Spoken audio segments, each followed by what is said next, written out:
All right. It's Thursday at 4:20 p.m. Eastern. That means it's time for Office Hours, AROYA's weekly session for cultivators who want to hear from the experts and talk to each other about what they're seeing with their grows. My name is Kaisha. I'll be moderating solo today. Shout out to Mandy, who's on a well-deserved vacation. As always, if you're live with us here and you have a question, you can type it in the chat at any time. If your question gets picked, we'll either have you unmute yourself or I can ask for you. We're also fielding questions from YouTube Live. You're welcome to post your questions there. Don't forget to like and subscribe too. First-time question askers will get swag, and everyone today who's on will have a chance to win a limited edition AROYA t-shirt, just like the one I'm wearing. So type your email address into the chat to enter. That is limited to U.S. residents and one winner per household. Just me and you today, Jason. How you doing? I'm doing well. It's awesome. Good to see you, Kaisha. Yeah, you too. Fresh from Las Vegas at the cannabis conference last week. Good to be back on Office Hours. All right. So Jason, you ready for our first question from Instagram? Yeah, let's kick this off. Let's kick it off. All right. I got a couple of questions this week regarding EC. So let's start there. Torma Cannabis wants to know, what's an ideal substrate EC to aim for? Yeah, so that's a great question. And we're going to obviously kind of approach it with just a general sense, not knowing necessarily about genetics or the specific nutrients, nutrient line that you're working off of. It's why we like time series data, is because when we talk about what EC are we shooting for, we're here at AROYA looking at substrate EC typically, right? What is the plant specifically feeling with its roots? We can talk about ideal feed EC, but that's not necessarily the specific EC that the plants are feeling. So obviously something like time series data is the best way to talk about the ideal EC, simply because EC is going to be very dynamic when we look at the drybacks, the modulation based on your feed amounts, your runoff amounts, and how much dryback you get. So, and also depending on the plant life cycle. So based on what your goals are, we can modulate that EC to allow plant elongation. Some people call it stretch. Typically a more vegetative, a lower EC is going to do some of that type of stuff. And then when we decrease the osmotic potential between the root zone and the plant, aka increasing EC in the root zone, then we're going to typically see more generative type of plant morphology. And so really what it comes down to is thinking about how many shots do we want, how much runoff do we want in order to achieve the root zone EC that we want. When I look at something like a generative root zone, a lot of times our root zone will be in between that 5 and 15. And so yeah, that seems like an absolutely huge range, and a really, really strong growing plant can go from 5 EC after an irrigation to 15 EC before the irrigation the next morning. When we look at, 20, 25% dryback, a really healthy dryback in an appropriate sized media, then we're going to have a pretty significant increase in that EC. When we're more vegetative, anywhere probably between say 5 and 8 is going to be a little bit more realistic. Depending on your nutrient composition, you might want to run a little bit lower than that or a little bit higher than that. And one of the best things about using time series data and documenting your harvest groups is getting an understanding of what the golden or the ideal recipe is for a specific cultivar in the environment that you're running. So as we always talk about when we are crop steering, we like to make sure that our environmental parameters are close to as ideal as possible. So making sure that we're looking at VPD so that we know if we need to modify our relative humidity or our temperature in order to get that plant's transpiration rates up as high as possible. If you have access to a leaf barometer, looking at stomatal conductance is a great way to absolutely dial in your environment to make sure that your next steps with crop steering have the best foundation possible in order to improve product efficiency. That's great. And actually, this next question is perfect. It aligns with this topic. NRI Garden wanted to know what EC should be targeted after stretch. Yeah. And so, a lot of times when we look at plants life cycle, when we're, running an 18-6 vegetative early on in the plant life cycle, we're shooting for as much stems, stalks, basically the infrastructure of the plant to grow as fast as possible.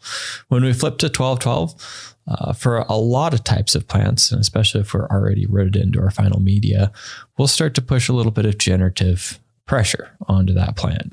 Basically, what that's doing is to help reduce the amount of stretch that you're getting. And by doing that, we're getting as many bud sites in the canopy height that we have.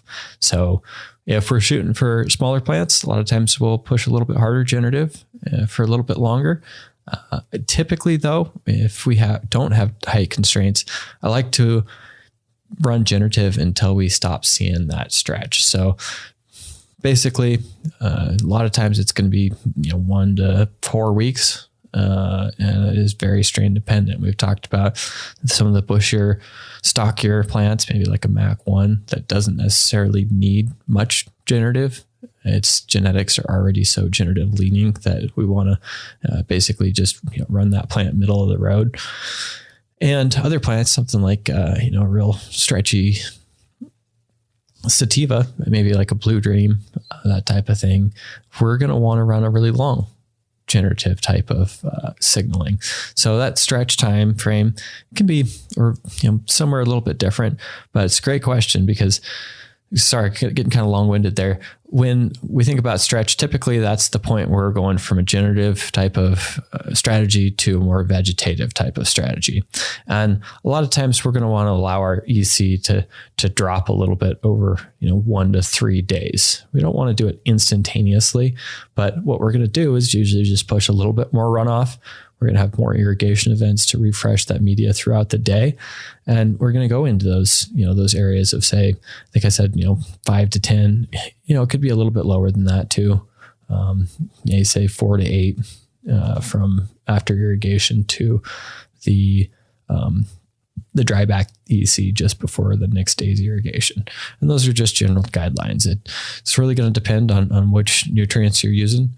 And, we always typically like to go with a 2-part salt commercially available, unless you've got some real great scientists, chemists, agronomists that know how to formulate your fertilizers, then go with something that's well known in the industry. Beautiful. Thank you guys, Instagram, for those questions. We're actually going to move on to YouTube. So YouTube Live, dropping questions. And then just a reminder to our attendees who are on with us right now, we want to hear from you too. So be sure to drop your questions in the chat. Our good friend Diane wrote in. They wrote, "Hi, can you speak to runoff pH? I struggle to keep my runoff pH around 5.8. Quite often it drops to 4.8 to 5.3 around 20 days into flower. My nutrient solution is 6.2 and I'm in peat substrate. Thanks." Yeah. Runoff pH. Glad to hear that you're monitoring it. It's absolute one of the easiest indicators of some type of nutrient imbalance or, an imbalance in the substrate pH. So typically if we're in a more inert type of media, something like Rockwool is a great example, then if we see that pH modulate coming out, it's typically due to plants eating more anions or cations. So it's selectively using up more nutrients than what is more of a specific nutrient in the composition of the nutrients than others. And that's what's basically pushing that pH up or down. Usually I'll see it go up. The thing, is peat moss, depending on your supplier, it may or may not have some type of ability that buffers where that pH is at and actually be modifying as it come through.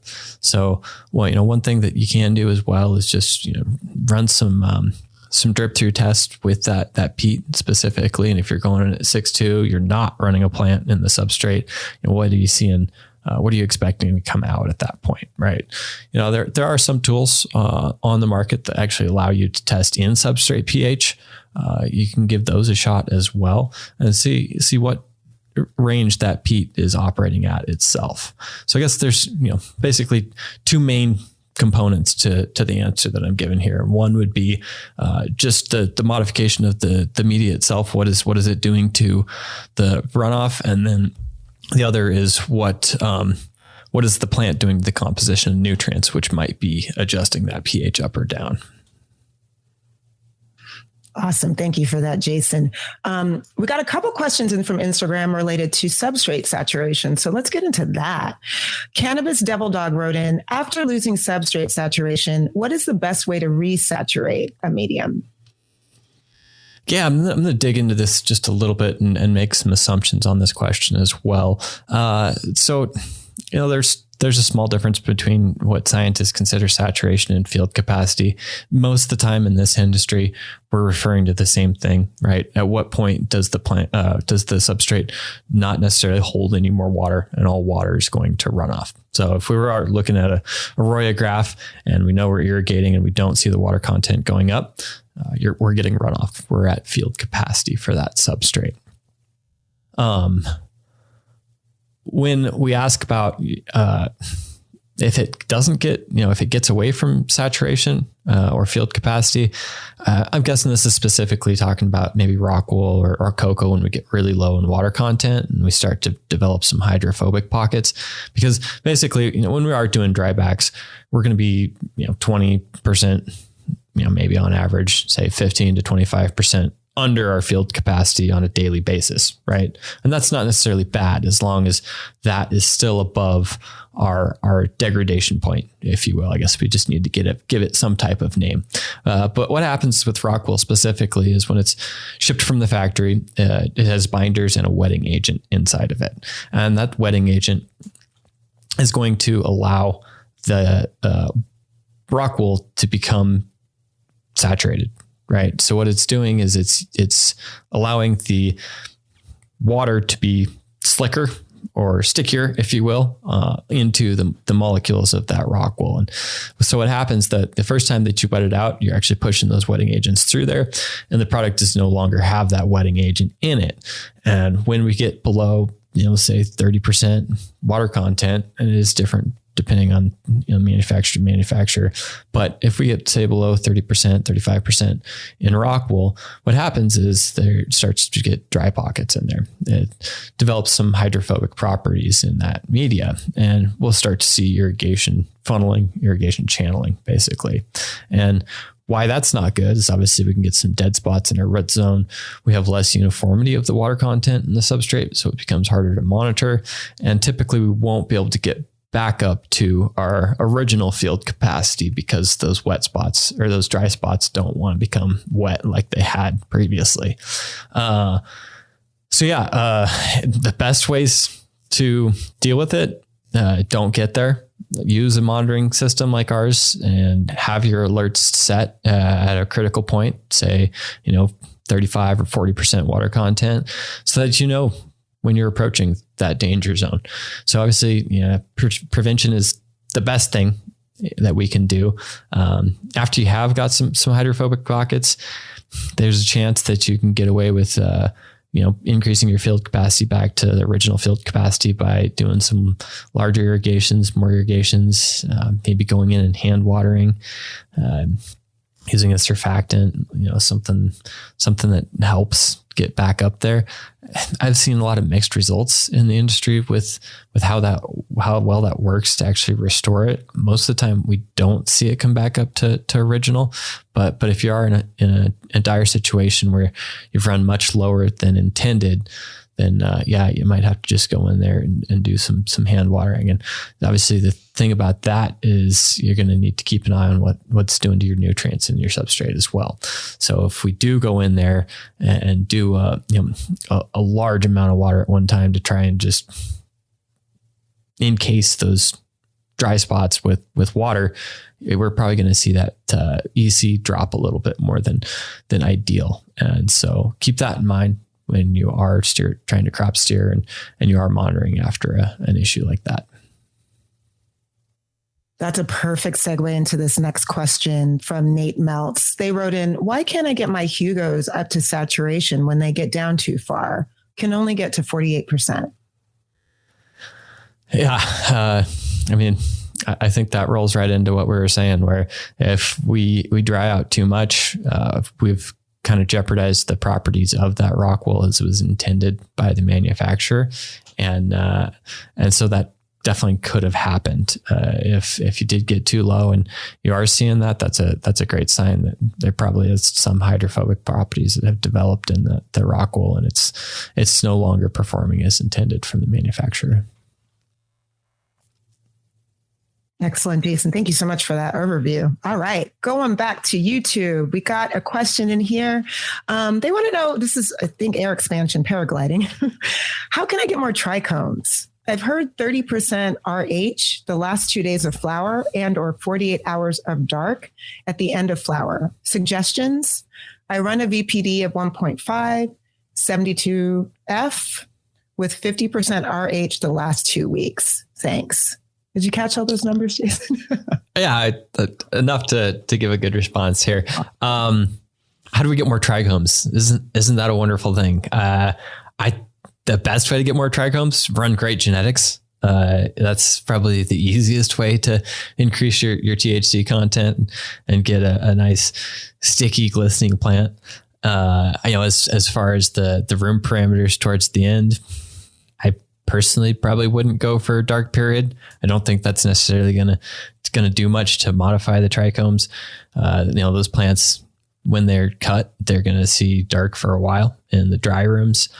We still do have some biological activity going on throughout that dry period. So I wouldn't get too caught up with some of that. I haven't seen any science that necessarily promotes that type of activity.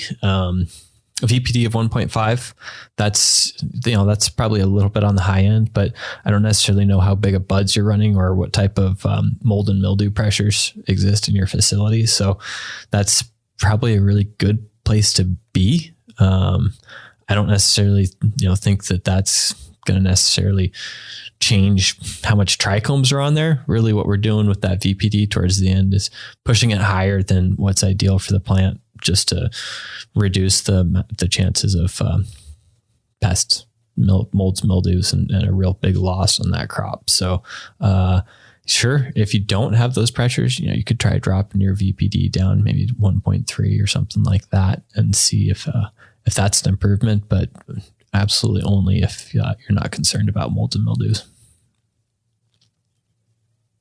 All right, we're rocking and rolling on YouTube Live. This one came through from Hoffman's Choice. They wrote in, can you assume EC from VWC, or is that risky due to lockout and other nutrient problems that can happen?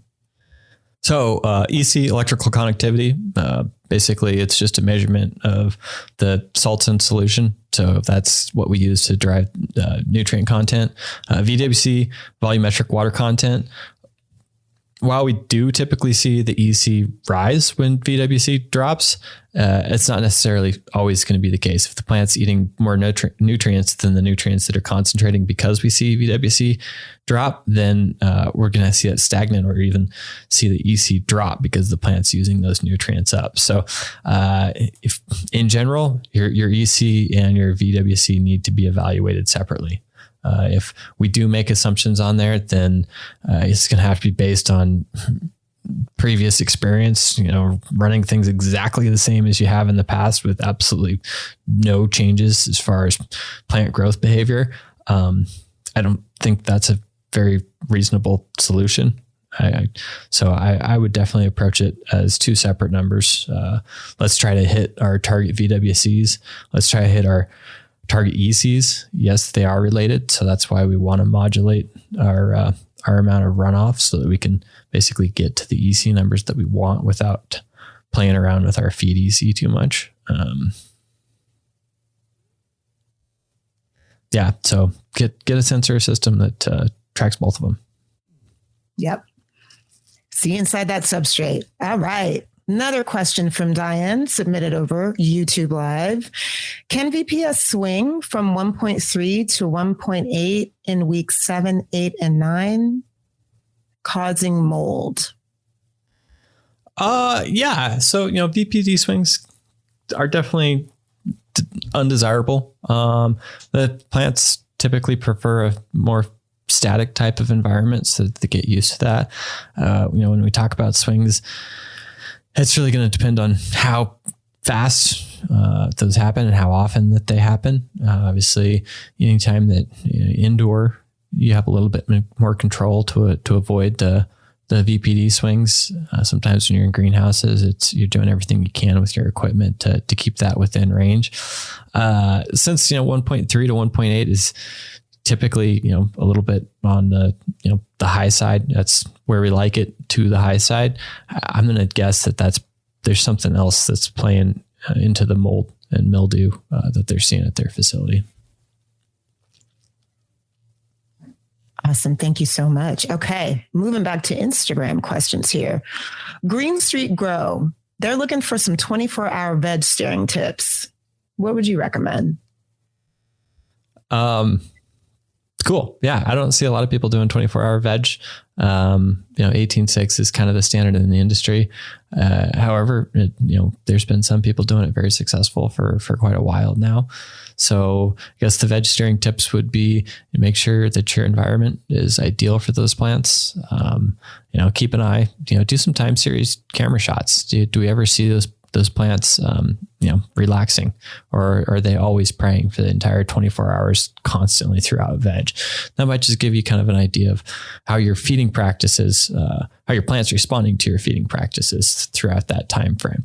So I guess I don't have any really specific tips for it, but obviously, checking your environment, making sure that your irrigation shots are hitting when you want. So you're getting some dry back, but you are getting lots of irrigations throughout the day to encourage plant growth response from those irrigations.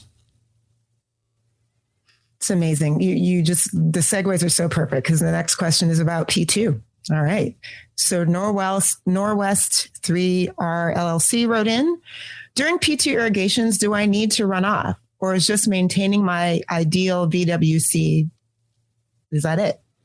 Yeah. So I guess if we have two good conditions, then we don't need runoff. And I've got some pretty well accomplished clients that are able to run with almost no runoff. So the two conditions would be, are we getting the EC that we want? So if we don't need to decrease our EC, then we don't necessarily need to get runoff in pH or in P2, excuse me. And so that's basically the main driver of how much runoff that I like to look at. And then the other would be if, our nutrient composition is stable. So if we don't need to refresh the nutrients in the substrate. So obviously our plant is choosing out different ions in solution to eat and turn into, plant food. It's photosynthesizing those different nutrients in the substrate. And so if the composition, the amount of each in comparison to each other is stable, then we don't necessarily need to flush out any of the unstabilized nutrient solution in there. So it's one of the reasons that back in the days, I think we used to see quite a bit more runoff than we do anymore. There's, a number of pretty high quality nutrients, prepackaged nutrients available specifically for cannabis these days, which has made a big difference in how much people need to push runoff in order to keep their nutrients stabilized. And that's a little bit where I use that pH of the runoff, kind of looping around to the question earlier here, to track and make sure that what I can see obviously is that the negative and positives are staying balanced. If we had really, really good equipment at a facility, we could do a composition breakdown, but that's not necessarily a need or realistic for most production facilities. Excellent, Jason. Thank you for that. All right. Husky wrote in on YouTube Live. I'd be happy to ask your questions for you. If we do get a swing up or down, should we swing back to correct BPD fast or transition back slower in order to correct values instead of causing the second swing as well? Make sense? I guess for me, what I like to do is, rather than get too concerned about how I'm correcting it, I like to think about why it happened. Did one of my HVAC pieces of equipment go out? Did a dehumidifier die?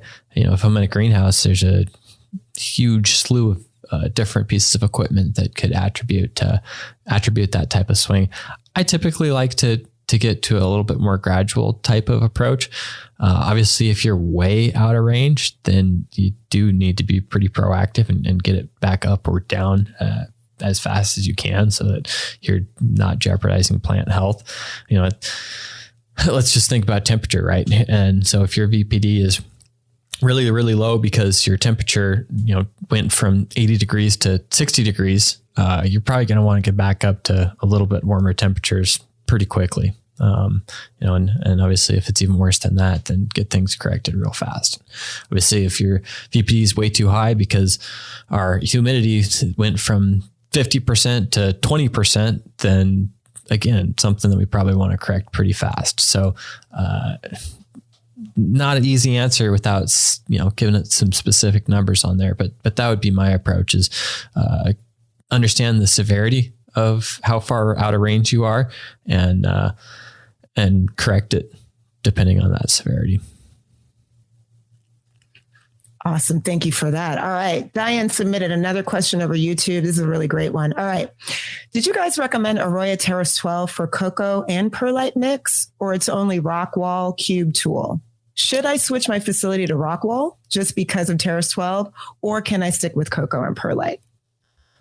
Should you switch to Terrace or switch to Rockwool just for the Terrace 12? No. Our Terrace 12, we use a soilless calibration. It's pretty good in Rockwool, in Coco, and Coco perlite mix. You guys have probably heard me on here preach a lot of times about using Coco simply because it's more forgiving than Rockwool. If you have everything in your facility dialed in as far as environment, handling and prepping properties, and environmental constraints, then, or irrigation, parameters, then you can start to try to play with Rockwool. That being said, anecdotally, I've had a lot of clients that moved to Rockwool before they were ready, and then needed to switch back just because of decrease in performance. It's a little bit, there's a little bit more reliability with Rockwool if you do run into issues. I think a number of times I've kind of talked about Rockwool being the sports car of the substrates in the industry, where it is high performance and it needs to be taken care of appropriately in order to be high performance. Whereas, Coco is going to be more like a, SUV or a truck or a Jeep, where it's going to get you where you want to go. Maybe not with quite as much performance, but it's going to require quite a bit less maintenance in order to get there. And you're going to get away with hitting a few curbs on the way. Awesome. Thank you for that. All right. Continuing with YouTube. And just a reminder to those folks who are on Hangouts today, don't forget to post your questions in the chat so we can get those answered live too. All right. Air Expansion Paragliding has another question for us. Is it true that the Terrace 12 won't 24-hour data log because I'm not a commercial grow? If it does not, what is the best way to collect data a couple times a day? Yeah. And so the Terrace 12, it's just a sensor. With our commercial system, it plugs into what we call a node. It's just a wireless dongle that pipes the data into the internet, in which we database it in time series, 24 hours a day, 7 days a week.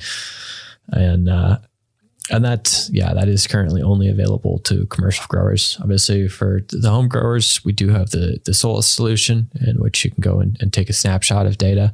If you are doing that and you want to get the best data points possible, usually, before you irrigate, so you get the low water content number just after you irrigate, so you get your high water content number. Those would be the two probably most important to capture.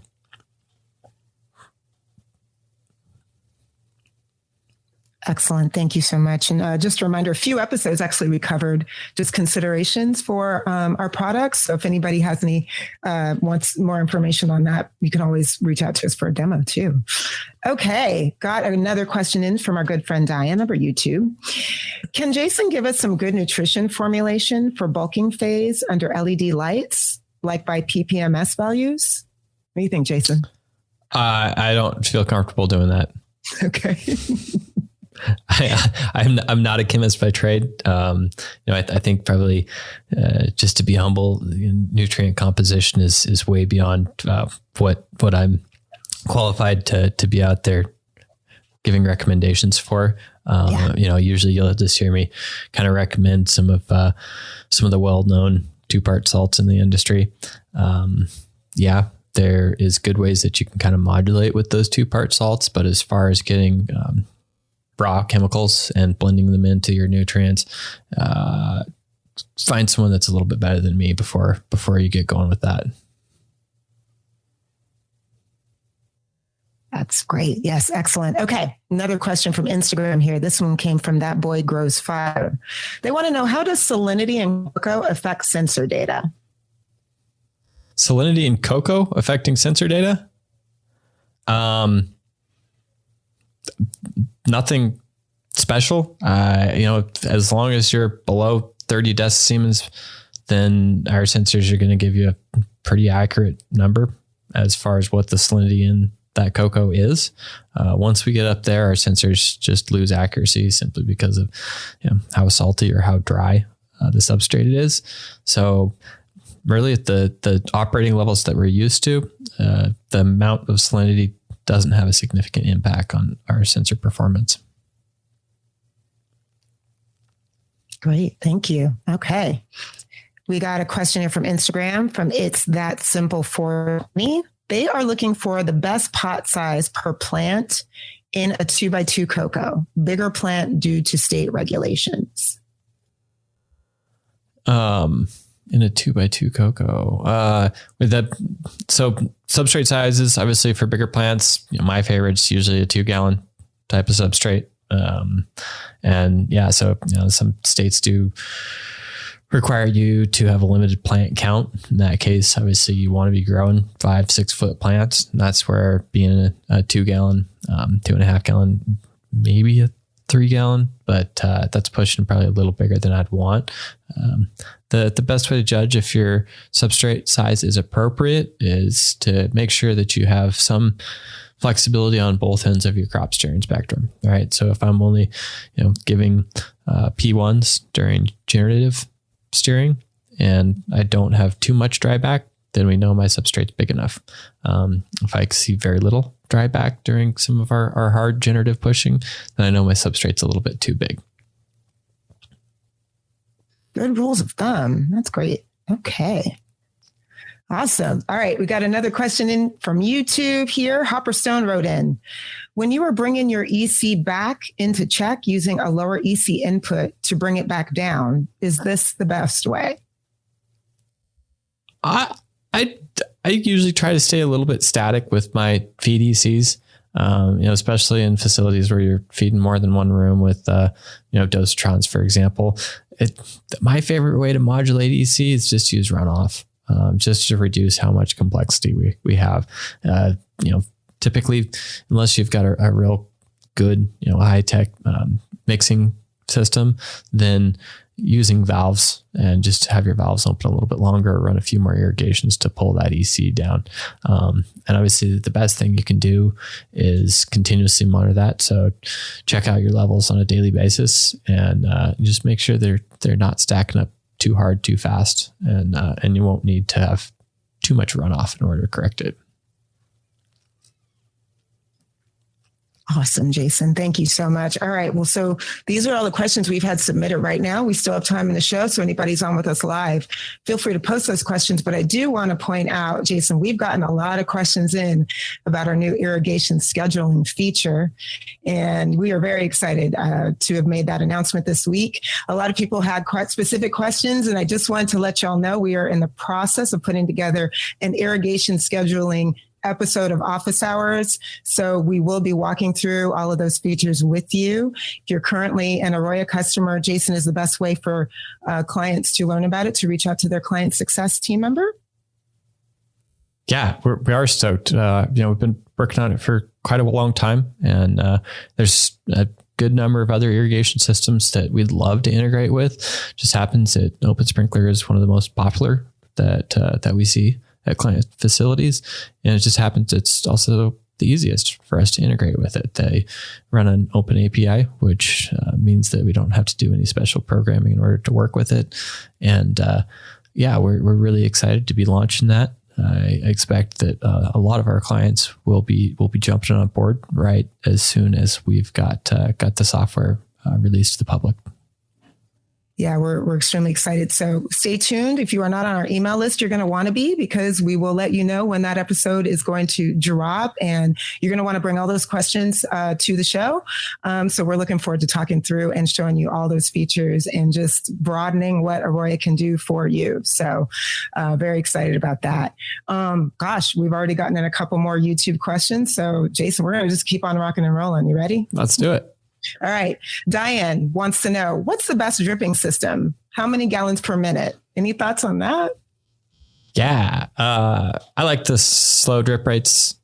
So typically if I'm in a 1 or 2 gallon Coco, if I'm running Hugos, or if I'm running slabs or unislabs, we'll see 2 drippers. And my favorite is the 0.29 or the 0.3 gallon drippers. Those definitely allow the substrate, the capillary effects of the substrate to work better. Obviously, if we use the kitchen sponge analogy, if we're dripping on a kitchen sponge, the whole thing is going to become saturated before it starts running off through the bottom.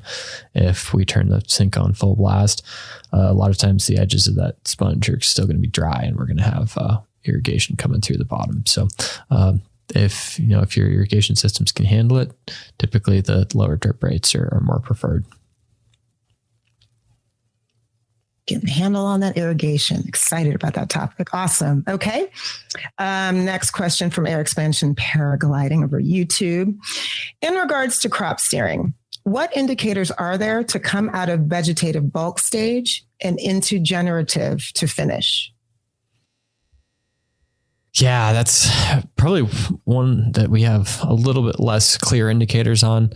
If you've kept track of your harvest group and some of the previous ways that you've run it, use that kind of as the framework. The best way is just to know how the strain performs. If we start seeing, any foxtailing towards the end, usually it's probably time to push a little bit more ripening. Maybe even earlier than that, to avoid that type of work. In general, I'll talk about ripening in that, say, 5 to maybe 12 days time frame. We see some people do it a little bit longer, just for a certain strain, if it's like a 10-week strain or something like that. But off the top of my head, I don't necessarily have a specific plant morphology going on that would indicate that now is the time to start ripening, unfortunately. No, all good. Just dropping the knowledge. That's awesome. Those are all the questions we had today. Jason, anything you want to summarize before we maybe close up a little bit early? Any other thoughts? Yeah. Maybe we'll just talk about a little bit of what we saw at the cannabis conference last week down in Vegas. I was really excited to see how many people out there these days are really striving for increased efficiency through technology. So, historically, some of the new markets have so much headroom in their profitability that just getting operating, having a place to get going at, getting some baseline of proficiency was really their main goals. And, over the last 6 months or so, I think that some of those price drops have pushed people into getting a little bit more excited, diving into their data a little deeper and understanding, hey, these aren't big corners that we can cut anymore. These are, the small tweaks that we need to make to stay afloat and stay competitive in the market. So, really encouraging that people are taking those approaches and doing everything they can to stay profitable with systems like ours. I so agree with you. What was really exciting to me was hearing so much conversation in the panels about the importance of data and working with what we have. The industry's been through a lot. The last 6 months have been really, really tough. And so being able to kind of talk through ideas, get some different solutions, different approaches, hearing about that, working with what we have so that we can kind of keep our heads down and do what we need to do to make it through the next few months. Just really felt really inspiring and exciting. It was awesome to be back into the trade show scene. I saw Cheech walking around. I freaked out. It was awesome. It was so good. All right. Oh, Diane dropped another question on YouTube. All right, Jason, here we go. They want to know, is it bad or good? My runoff comes out like 7.0, 7.5 EC. I'm watering with 3.2 EC for bulking. Not necessarily bad. No, it would, kind of depend on where you're at in the plant life cycle. If we're running some generative, that sounds pretty accurate. Obviously if we need to drop that, we'll push a little bit more runoff to drop that EC. But my favorite way is to think about our time series data and look at the dynamics of that EC. So, what is it right after we irrigate in the substrate? What is the EC that we see there? Sometimes, depending on the media that you're using, you're actually pushing a little bit more concentrated salts out of the bottom of the substrate. And so that the plant EC will be a little bit lower than that runoff EC. So a lot of times after you get used to tracking your substrate EC in a system like ours, you don't necessarily have to be taking the runoff readings like you have in the past. But simple answer, no, I don't think it's bad. That's it, AROYA. Trying to make your lives easier out there, everyone. Awesome. I think that's our last question, unless anything else comes in the last couple seconds. Just a quick reminder to the folks who are excited about irrigation control. We've got a special episode of Office Hours that's going to be coming up possibly next week. But you're going to want to sign up for the email list and follow us on Instagram, TikTok. Hit us up if you have any questions in the meantime. Jason, this was such a good episode. Thank you so much for all of your incredible knowledge, man. Do what we can over here. That's it. Doing what we can. Great conversation. Thank you to everybody who joined us for this week's episode of Office Hours. We do this every Thursday. The best way to get your questions answered is to join us live, either on YouTube or on the Hangouts link. So if you have any questions about AROYA, if you want to book a demo, our experts are happy to walk you through all of its features and talk to you about how it can be used to improve your cultivation production process. But as always, if there's a topic you want us to cover in a future episode, drop us a line at support.aroya@metergroup.com. Post it in the chat, send us an email, send us a DM over Instagram. We want to hear from you.